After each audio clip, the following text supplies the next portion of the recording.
Hey, what's up, lightboltjoe here. Today we are going to discuss the brand new 2020 Netflix original film, Christmas Crossfire. This film is entirely in German. Did not know that. Didn't watch a trailer about it. All I saw was a, you might like this, brand new release, Christmas Crossfire. Gives an American English description of it. And it starts out, and I'm like, these are not English titles, like, for a production company and things like that. And then, like, the main characters first start talking, and I'm like, oh, I gotta pay attention, because I gotta read subtitles. I'm fine with reading subtitles. But, like, if I knew this was German, I would have, like, been in a proper subtitle mindset. But I was not in a proper subtitle mindset. So it took me off guard. So it's a 2-hour movie.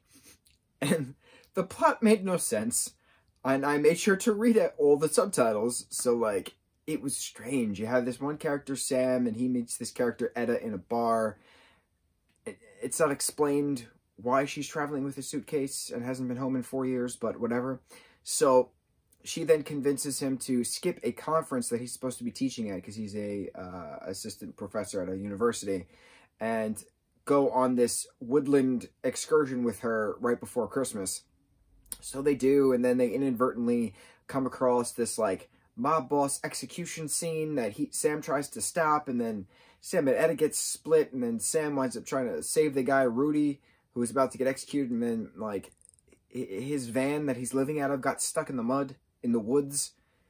So then, like, they're running through these abandoned warehouses that turn out not to be abandoned. It's this small town in Germany that everybody knows each other, and apparently Etta's dad, Siggy, is, like, a head honcho of business in this town, and, like, he's having a birthday party on Christmas Eve, and then, like, there's a whole Christmas Eve / Christmas morning massacre of this guy, Herman, who's, like, just so fed up of being a loser, even though he's the one who's, like, the boss, so he's, like, telling everybody what to do, and, like, who to shoot, who when, and it was strange. It was strange. And then Herman winds up shooting himself in a Christmas sleigh right before Etta is about to smash him with a stick. And Sam, you know, has a hatchet in case he's going to use it, but he doesn't. It was a strange plot of a film.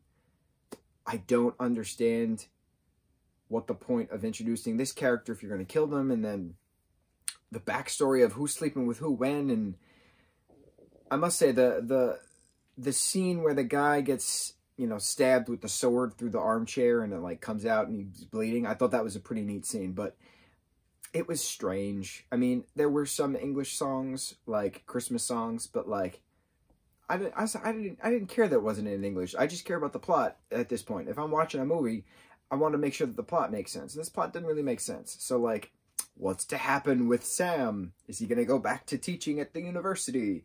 Is he going to stay with Etta in this small town that she convinced him to go to? Is she going to stay at home now? What happens to the rest of the workers at this, you know, abandoned town, basically? Will business pick up again? Who knows? Christmas Crossfire, brand new 2020 Netflix original film, completely in German. I cannot stress this enough.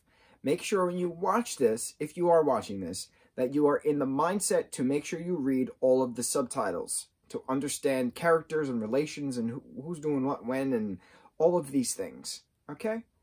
Try not to be on your phone while you watch this, because you will get lost. If you don't speak German, you ain't going to understand it, because I don't speak German, so I needed to make sure I read it to understand it. Okay, Christmas Crossfire. That's all I got. Mucho mahalo.